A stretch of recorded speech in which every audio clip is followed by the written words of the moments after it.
kutambirei kave kuchechi kokuzokurumidza kudzoka nhasi kudai kwakanaka here? Mabhika noziva zvaita mufundisi nhasi soka.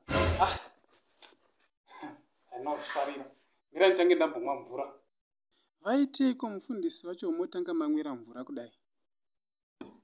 Haitonoziva kuti kuchechi kwakuendwa nevanhu vakabayiwa mavhakisini. Inonoziva kuti handisati dadi ndabayiwa.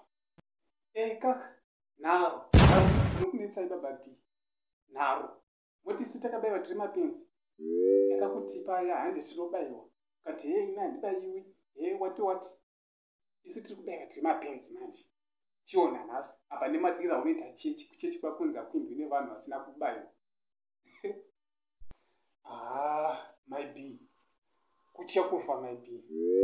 Kuti kuitika ndechekuti akabayiwa ari kutya kufa asina zvekubayiwa tiri kutya zvekufa.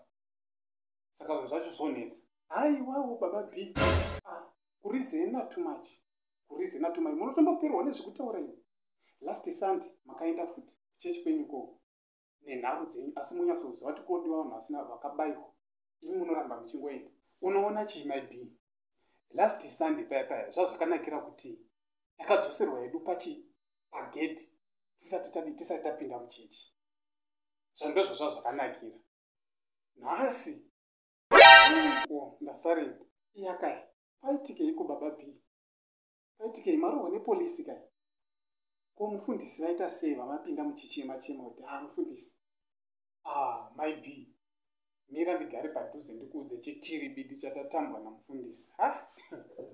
Iwe taurai kani baba B tiwe. Taure tiwe. Chaitika ndechekudai my B. Tapinda muchechi zvakanaka. Tapinda muchechi. Ende nhasi pakazara. Vanhu vava vakazara zvisingaiti. Ndobva tandogara muchechi takazara kudaro. Then mufundisi ndobva ati tiri kutanga nekubvisa offering. Vanhu tikasumuka tikandobvisa offering. Ende hapana munhu asina kubvisa offering. Tese tabvisa offering. Tabvisa offering. Ndobva zvanzi namufundisi. Vane makadhi ekubayiwa vakabayiwa.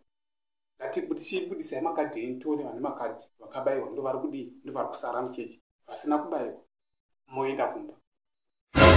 Ngwarwo kwakadii ngoko naizvo. Ende masara mune vanhu 7 chete ndo vanga vakabayiwa. Usaseka maibi mira kuseka. Maona manje. Unawo chikiribidi chatatambiwa ichochi. Magonekwa akutobuda tese paya. Akugonai. Munhu ngaabayiwe. Ino makubvisa offering. Oh my God.